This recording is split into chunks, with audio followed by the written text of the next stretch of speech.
Hello दोस्तों, आपका अपना चैनल भीष्म अकादमी में स्वागत है। गाइस, जैसा कि आज हम छायावाद के प्रश्नों का ये लास्ट वीडियो होगा। इससे पहले हम आधुनिक काल के लगभग 14 वीडियो अपलोड कर चुके हैं, और यदि ये सभी वीडियो आप देखना चाहते हैं तो इसी सेशन के लास्ट में आपको प्लेलिस्ट का लिंक दिखाई देगा, उसमें क्लिक करके आप हमारे सभी वीडियो देख सकते हैं।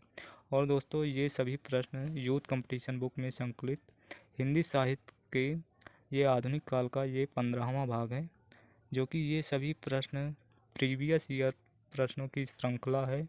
और ये हिंदी साहित्य UGC NET, JRF, UP TGT PGT, Bihar TGT PGT, EMRS, KVS, NVS, DSSB आदि हिंदी साहित्य से संबंधित कोई भी परीक्षा हो, छोटे से लेकर बड़े एग्जामों में, ये सभी एग्जामों में पूछे गए हैं।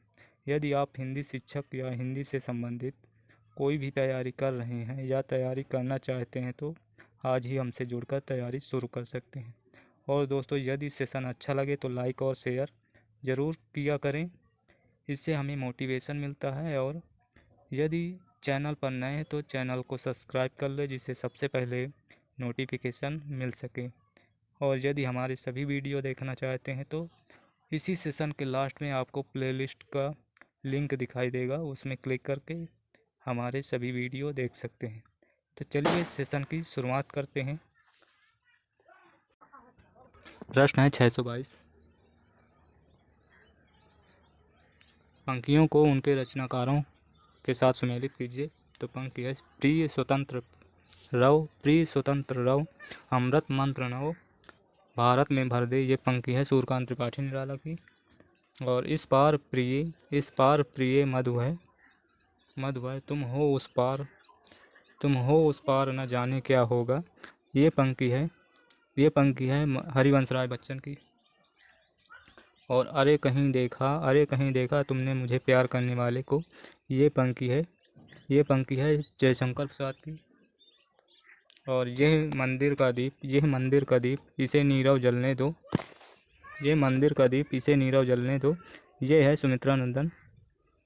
यह है महादेवी वर्मा का। सॉरी दोस्तों, ये महादेवी वर्मा का। तो इस प्रकार इसका उत्तर होगा 3 4 2 3 2 3 1 4 2 3 1 4 2 3 1 4। विकल्प सी सही है, विकल्प सी सही। चलिए अगला प्रश्न देखते हैं। कर रही लीला में आनंद, महाचित सजग हुई। सी व्यक्त, विश्व का उन्मीलन अभिराम, इसी में सब होते अनुरक्त। ये पंक्तियाँ कामायनी के किस सर्ग से ली गई। तो ये कामायनी के श्रद्धा सर्ग से ली गई। इसका उत्तर विकल्प सी सही है। चलिए अगला प्रश्न देखते हैं। पंक्ति है, लिखता आबाद गति मुक्त छंद, पर संपादक गण निरानंद। वापस कर देते पढ़ सत्वर, 2 1 पंक्ति 2 में उत्तर। इन पंक्तियों में निराला संपादकों द्वारा किसकी रचनाओं के वापस किए जाने की बात कर रहे हैं। तो वो है अपनी विकल्प सी सही है। इसका उत्तर विकल्प सी सही है। चलिए अगला प्रश्न देखते हैं। दोस्तों, इसकी व्याख्या भी देख लेते हैं। निराला ने संपादकों द्वारा अपनी रचनाओं के वापस किए जाने की बात कर रहे हैं। जूही की कली नामक कविता पर अश्लीलता का आरोप लगाते हुए सरस्वती पत्रिका के संपादक महावीर प्रसाद द्विवेदी ने उसे वापस कर दिया था। अगला प्रश्न है 625। राम की शक्ति पूजा कविता का प्रारंभ किससे होता है। तो चलिए देखते हैं, राम की शक्ति पूजा कविता का प्रारंभ किससे होता है। तो ये राम रावण के प्रखर बुद्ध के वर्णन से होता है। इसका उत्तर विकल्प ए सही है। चलिए व्याख्या देखते हैं। राम की शक्ति पूजा 1936 ईस्वी की कविता के रचयिता सूर्यकांत त्रिपाठी निराला हैं। इस कविता का प्रारंभ राम रावण के प्रखर युद्ध के वर्णन से होता है। इस कविता में निराला ने राम के जय भय और आशंका को दूर करते हुए शांति की मौलिक कल्पना की है। अगला प्रश्न है 626। रचनात्मक फलक पर विद्रोही और क्रांतिकारी कवि के रूप में किस रचनाकार की पहचान है। तो वो है सूर्यकांत त्रिपाठी निराला। विकल्प सी सही है, विकल्प डी सही। सॉरी दोस्तों, विकल्प डी सही। चलिए व्याख्या देखते हैं।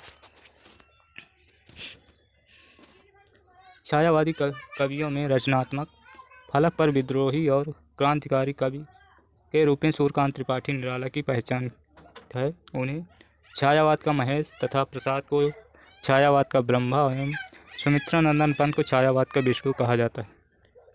निराला की प्रमुख रचनाएं अनामिका, गीतिका, परिमल, राम की शक्ति पूजा, कुकुरमुत्ता, तुलसीदास, गीत गुंज, अणिमा, ये सभी रचनाएं सूर्यकांत त्रिपाठी निराला की। अगला प्रश्न है 627। मनु, श्रद्धा और इड़ा इत्यादि अपना ऐतिहासिक अस्तित्व रखते हुए सांकेतिक अर्थ की भी अभिव्यक्ति करें तो मुझे कोई आपत्ति नहीं। यह कथन किसका है? तो यह कथन जयशंकर प्रसाद का है। विकल्प सी सही है। चलिए व्याख्या देखते हैं। कामायनी के संदर्भ में कवि जयशंकर प्रसाद का कथन है कि मनु, श्रद्धा और इड़ा इत्यादि अपना ऐतिहासिक अस्तित्व रखते हुए सांकेतिक अर्थ की भी अभिव्यक्ति करें तो मुझे कोई आपत्ति नहीं। प्रश्न है 628। राम की शक्ति पूजा कविता की अंतिम कविता अंतिम पंक्ति कौन सी है? तो इसमें राम की शक्ति पूजा की अंतिम पंक्ति है, कह महाशक्ति राम के वदन में हुई लीन। विकल्प सी सही है। तो चलिए इसकी व्याख्या देखते हैं। निराला कृत राम की शक्ति पूजा कविता की अंतिम पंक्ति है, कह महाशक्ति राम के वदन में हुई लीन, जबकि अन्य दी गई पंक्तियां का संबंध इस कविता से नहीं है। राम की शक्ति पूजा कविता की प्रथम पंक्ति रवि हुआ अस्त ज्योति के पत्र पर लिखा अमर ये राम की शक्ति पूजा की पहली पंक्ति है। तो चलिए अगला प्रश्न देखते हैं। 629। कामायनी का मूल दर्शन क्या है? कामायनी का मूल दर्शन प्रत्यभिज्ञा दर्शन है। विकल्प बी सही है। विकल्प बी सही। चलिए इसकी व्याख्या देखते हैं। कामायनी का मूल दर्शन प्रत्यभिज्ञा दर्शन है। कामायनी हिंदी भाषा का महाकाव्य है जिसकी रचना जयशंकर प्रसाद ने की। प्रत्यभिज्ञा दर्शन पर आधारित होने के साथ साथ शैव का भी पर्याप्त प्रभाव है कामायनी पर। अगला प्रश्न है। नील परिधान बीज सुकुमार, खुल रहा मृदुल अधखुला अंग, खिला हो ज्यों बिजली का फूल, मेघ वन बीच गुलाबी रंग। इन पंक्तियों में जयशंकर प्रसाद ने किसके सौंदर्य का वर्णन किया है? इन पंक्तियों में श्रद्धा का वर्णन किया गया। विकल्प सी सही है। तो चलिए अगला प्रश्न देखते हैं। प्रश्न 631। किसकी कृतियों में भारतीय इतिहास राष्ट्रीय गौरव का पर्याय बनकर आता है? तो इनमें से जयशंकर प्रसाद की कृतियों में भारतीय इतिहास राष्ट्रीय गौरव का पर्याय बनकर आता है। विकल्प सी सही है। चलिए व्याख्या देखते हैं। जयशंकर प्रसाद की कृतियों में भारतीय इतिहास राष्ट्रीय गौरव का पर्याय बनकर आता है। प्रसाद की ऐतिहासिक कृतियाँ महाराणा का महत्व, चंद्रगुप्त, स्कंदगुप्त, ध्रुव स्वामी आदि ये सभी जयशंकर प्रसाद की रचनाएं हैं। प्रश्न है 632। राम की शक्ति पूजा किस श्रेणी की कविता है? तो राम की शक्ति पूजा ये लंबी कविता है। विकल्प बी सही है। इसकी व्याख्या भी देखते हैं। निराला कृत राम की शक्ति पूजा कविता की श्रेणी लंबी कविता है जो कि अनामिका नामक काव्य संग्रह में संकलित है। इस संकलन की अन्य प्रसिद्ध कविताएं हैं। अनामिका की अन्य प्रसिद्ध कविताएं सरोज, स्मृति, तोड़ती पत्थर, प्रेयसी, सच है, रेखा आदि ये सभी अनामिका नामक काव्य संग्रह में संकलित कविताएं हैं। अगला प्रश्न है 633। निराला की कविता राम की शक्ति पूजा के संदर्भ में कौन सा तथ्य गलत है? तो चलिए देखते हैं कौन सा तथ्य गलत है। इसमें ये रचना मूलतः राम और सीता की प्रणय गाथा है। इसका उत्तर विकल्प बी सही है। चलिए व्याख्या देखते हैं। निराला की राम की शक्ति पूजा के संदर्भ में गलत तथ्य है। ये रचना मूलतः राम और सीता की प्रणय गाथा है। ये गलत है। इसका उत्तर विकल्प बी सही है। चलिए 634। कामायनी के प्रथम सर्ग का शीर्षक क्या है? तो कामायनी के प्रथम सर्ग चिंता सर्ग है और सबसे लास्ट 15वां सर्ग है आनंद। विकल्प तो इसमें उत्तर है विकल्प डी सही है, चिंता सर्ग है। कामायनी के प्रथम सर्ग का शीर्षक चिंता है। कामायनी महाकाव्य में कुल 15 सर्ग हैं। इसके नाम क्रमशः इस प्रकार है। चिंता, आशा, श्रद्धा, काम, वासना, लज्जा, कर्म, ईर्षा, ईड़ा, स्वप्न, संघर्ष, निर्वेद, दर्शन, रहस्य, आनंद ये सभी सर्ग हैं। अगला प्रश्न है 635। कामायनी महाकाव्य में रहस्य के बाद कौन सा सर्ग के बाद कौन सा सर्ग आता है? तो रहस्य के बाद 14वां सर्ग है रहस्य, उसके बाद 15वां यानी कि सबसे लास्ट वाला आनंद आता है। विकल्प सी सही। चलिए व्याख्या देखते हैं। इससे पहले कामायनी के बारे में पहले 634 नंबर प्रश्न की व्याख्या भी देख चुके हैं, सेम वही है। तो चलिए अगला प्रश्न देखते हैं। छायावाद के संदर्भ में कौन सा कथन असत्य है? छायावाद के संदर्भ में कौन सा असत्य है? तो चलिए अभिव्यंजना की दृष्टि से अभिधात्मक शैली की प्रधानता छायावादी काव्य की मुख्य विशेषता है, यही असत्य है। इसका उत्तर विकल्प बी सही। चलिए व्याख्या देखते हैं। छायावाद के संदर्भ में अभिव्यंजना की दृष्टि से अभिधात्मक शैली की प्रधानता छायावाद काव्य की प्रमुख विशेषता है। यह कथन छायावादी काव्य में अभिधात्मक शैली नहीं है, बल्कि इसमें लक्षणात्मक शैली का प्रयोग हुआ है। शेष अन्य तीनों कथन सत्य हैं। प्रश्न है 637। किस काव्य ग्रंथ की भूमिका में सुमित्रा नंदन पंत ने भाषा, अलंकार, छंद, शब्द और भाव के सामरस पर विचार व्यक्त किए हैं? तो चलिए देखते हैं। वो पल्लव है, 1928 ईस्वी में प्रकाशित हुआ, जिसे छायावाद का घोषणा पत्र यानी कि मैनिफेस्टो कहा जाता है, और ये सुमित्रा नंदन पंत का है। विकल्प डी सही है। पल्लव, विकल्प डी सही। चलिए इसकी व्याख्या देखते हैं। पल्लव काव्य ग्रंथ की भूमिका में सुमित्रा नंदन पंत ने भाषा, अलंकार, छंद, शब्द और भाव के सामरस्य पर विचार व्यक्त किए हैं। पल्लव को ही छायावाद का मैनिफेस्टो यानी कि घोषणा पत्र कहा जाता है। अगला प्रश्न है 638। प्रश्न 638। निराला के बारे में निम्नलिखित में से कौन सा कथन सही है? तो इनमें से है कविता में निराला की कविता में आध्यात्मिकता और रहस्यवादी भावना के दर्शन होते हैं। इसका उत्तर विकल्प सी सही है। चलिए व्याख्या देखते हैं।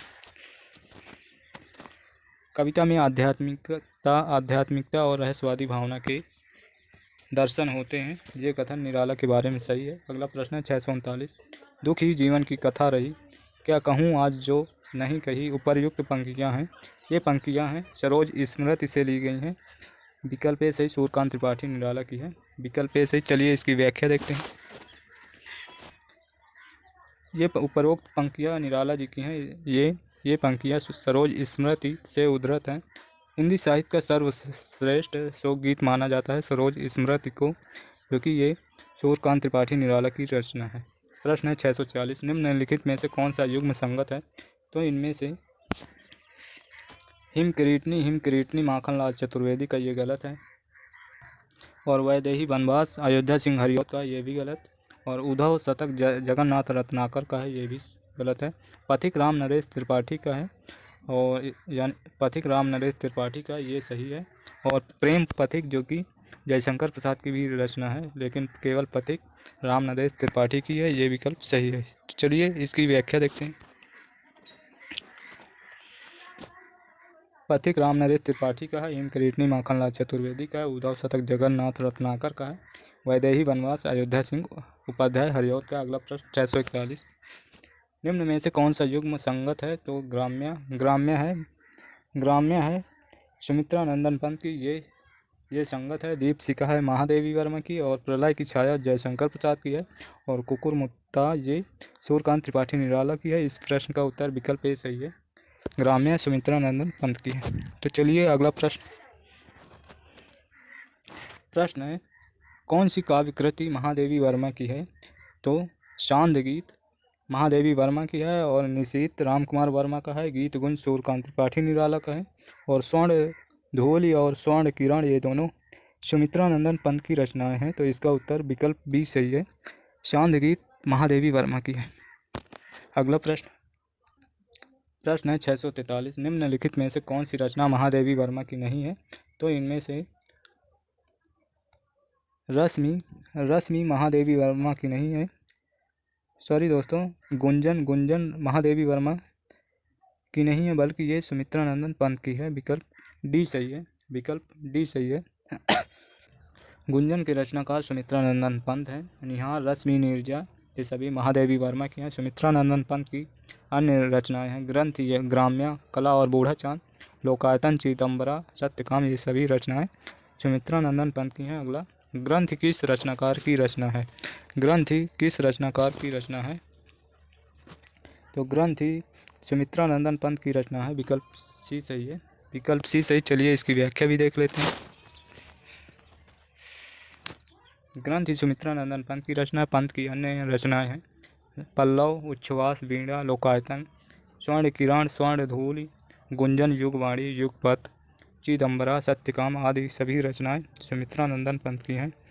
अगला प्रश्न है, छोड़ ध्रुवों की मृदु छाया, छोड़ ध्रुवों की मृदु छाया, तोड़ प्रकृति से भी माया, बाले तेरे बाल जाल में कैसे उलझा दूं लोचन, उपर्युक्त चर्चित पंक्तियों के रचनाकार हैं। तो ये पंक्तियों के रचनाकार हैं सुमित्रा नंदन पंत की है। विकल्प सी सही है। विकल्प सी सही। चलिए अगला प्रश्न देखते हैं। प्रश्न है 646, उपर्युक्त किस कवि की दार्शनिक पृष्ठभूमि उसके उत्तरार्ध रचनाकार में विवेकानंद के विचारों से प्रभावित है? तो इसका उत्तर है ये वो हैं विवेकानंद के विचारों से प्रभावित हैं सूर्यकांत त्रिपाठी निराला। विकल्प सी सही है। विकल्प सी सही। चलिए इसकी व्याख्या देखते हैं। छायावादी कवि सूर्यकांत त्रिपाठी निराला की दार्शनिक पृष्ठभूमि उनके उत्तरार्ध रचना काल में स्वामी विवेकानंद के विचारों से प्रभावित है, जबकि सुमित्रा नंदन पंत अरविंद दर्शन से प्रभावित हैं। प्रश्न 647, निम्नलिखित में से सूर्यकांत त्रिपाठी निराला की किस कविता में रहस्यवादी चेतना स्पष्ट रूप से दिखाई देती है? यथार्थवादी चेतना स्पष्ट रूप से दिखाई देती है। तो इसमें इसका उत्तर वो है कुकुरमुत्ता। विकल्प ए सही है। कुकुरमुत्ता है सूर्यकांत त्रिपाठी निराला की। इसमें यथार्थवादी चेतना स्पष्ट रूप से दिखाई देती है। जूही की कली प्रथम मुक्त छंद रचना है। सरोज स्मृति प्रथम शोक गीत तथा राम की शक्ति पूजा लंबी कविता है। अगला प्रश्न, किस छायावादी कवि की कविता में माधुर्य गुण की अधिकता को रेखांकित करते हुए आचार्य रामचंद्र शुक्ल ने उसे मधुचर्या का कवि कहा है? तो इनमें से हैं वो जयशंकर प्रसाद। विकल्प ए सही है। विकल्प ए सही। चलिए इसकी व्याख्या देखते हैं।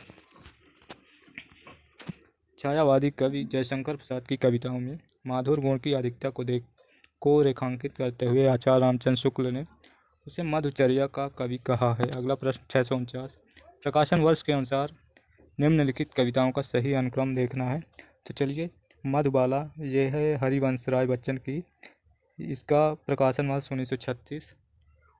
इससे पहले की है मधुशाला जो कि वो भी हरिवंश राय बच्चन की, उसका प्रकाशन है 1935। और ये मधुबाला की 1936 ईस्वी की है। प्रलय की छाया ये जयशंकर प्रसाद की है, इसका प्रकाशन 1925। और पटकथा ये सुदामा पांडे धूमिल की है, सुदामा पांडे धूमिल, इसका प्रकाशन 1972। और असाध्य वीणा ये अज्ञे जी की है, इसका प्रकाशन 1961 ईस्वी में हुआ था। तो इसका उत्तर होगा, सबसे पहले प्रलय की छाया आएगी जयशंकर प्रसाद का, जो कि इसका प्रकाशन 1925। तो ये कट जाएंगे। और उसके बाद आएगा मधुबाला। तो इसका उत्तर विकल्प सी सही। विकल्प सी सही। चलिए अगला प्रश्न देखते हैं। प्रश्न है 650, पंक्तियों और उनके रचनाकारों के साथ सम्मिलित करना है। तो चलिए, दुख ही जीवन की कथा रही, क्या कहूँ आज जो नहीं कही, ये निराला जी की है। और मैं दिन को ढूंढ रही हूँ, जुगनू की उजियाली में, मांग रहा है मेरा सिकता हीरक प्याली में, ये पंक्ति है महादेवी वर्मा की। और रोज़ सवेरे मैं थोड़ा सा अतीत में जी लेता हूँ, ये पंक्ति है आगे की। और बिखरी अलकी ज्यों तर्क जाल का वो विश्व मुकुट का उज्ज्वलतम, ये पंक्ति है प्रसाद जी की। तो इसका उत्तर होगा 4-3-2-5। सॉरी दोस्तों, 4-3 154315 विकल्प ए सही है। चलिए व्याख्या भी देख लेते हैं। दुखी जीवन की कथा रही, ये निराला की है। और मैं दिन को ढूंढ रही हूँ प्याली में, महादेवी वर्मा की है। रोज सवेरे में मैं थोड़ा, ये अज्ञे जी की है। बिखरी हल्के जो, ये प्रसाद जी की है। अगला प्रश्न है 651। काव्य कृतियों के साथ सुमेलित करना है तो कर्ण, पात्रों को संबंध काव्य कृतियों के साथ सुमेलित करना है तो कर्ण, कर्ण से संबंध, कर्ण पात्र है रश्मिरथी जो कि दिनकर जी का है। और कमला, कमला पात्र है, कमला पात्र है प्रलय की छाया जयशंकर प्रसाद का है। औसनरी, औसनरी पात्र है, औसनरी पात्र है उर्वशी जो कि दिनकर जी की है। और राहुल, राहुल पात्र है, राहुल पात्र है यशोधरा का जो कि ये मैथिली शरण गुप्त की रचना है। तो इसका उत्तर होगा, इसका उत्तर होगा 3-4-3-4-1-2 3-4-1-2 3-4-1-2 विकल्प सी सही, विकल्प सी सही। चलिए अगला प्रश्न देखते हैं।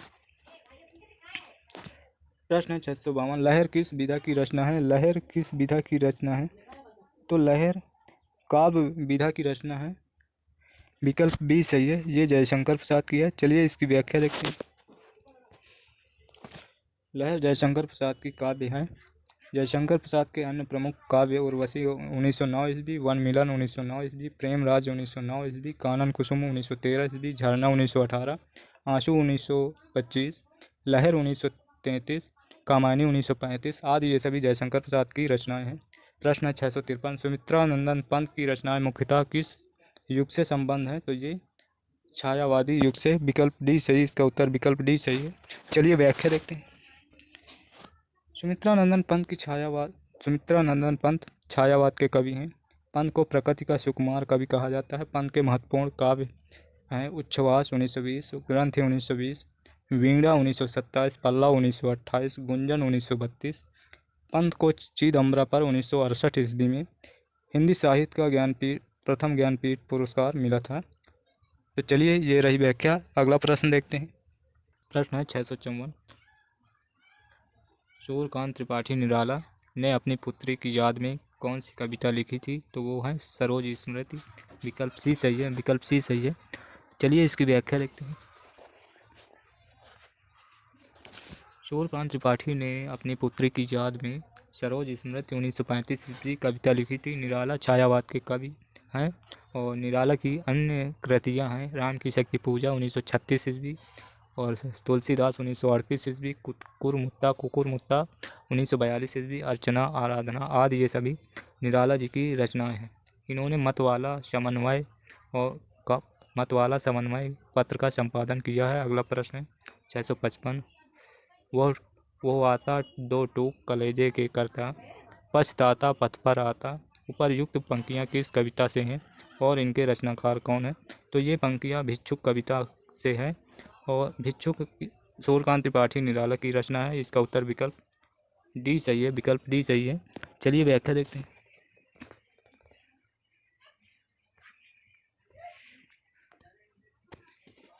भिक्षुक कविता की पंक्तियाँ हैं और इनके रचनाकार निराला जी हैं। अगला प्रश्न है 656। छायावाद की प्रमुख विशेषता है।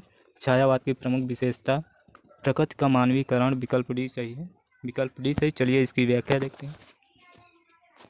छायावाद की प्रमुख विशेषता प्रकृति का मानवीकरण, जबकि अन्य विशेषताएं छायावाद के संबंध में संगत नहीं है। छायावाद को रहस्यवाद भी कहा जाता है। अगला प्रश्न 657। प्रसाद की किस कृति का अन्य भाषाओं में भी अनुवाद हुआ है?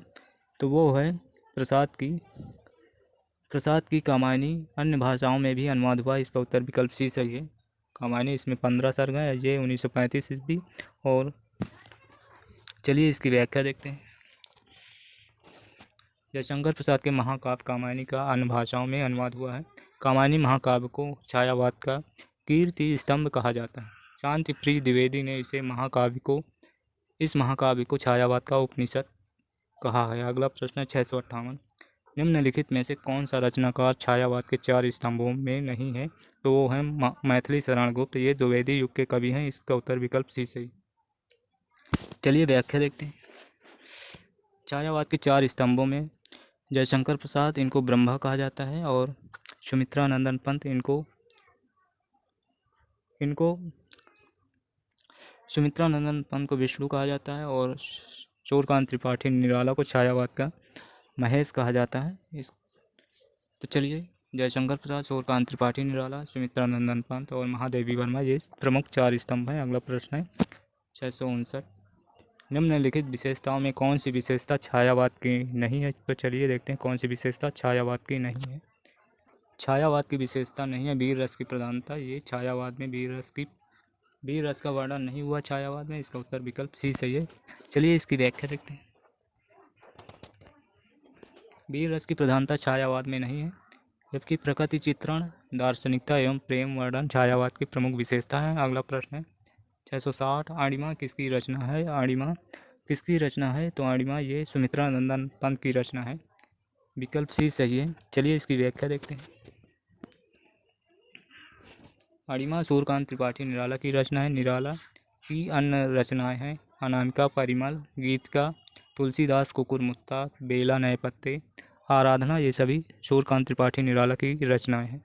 अगला प्रश्न है 661। आचार्य रामचंद्र शुक्ल ने छायावाद के किस कवि को मधुमय प्रतिभा और जागरूक भावुकता का कवि कहा है? तो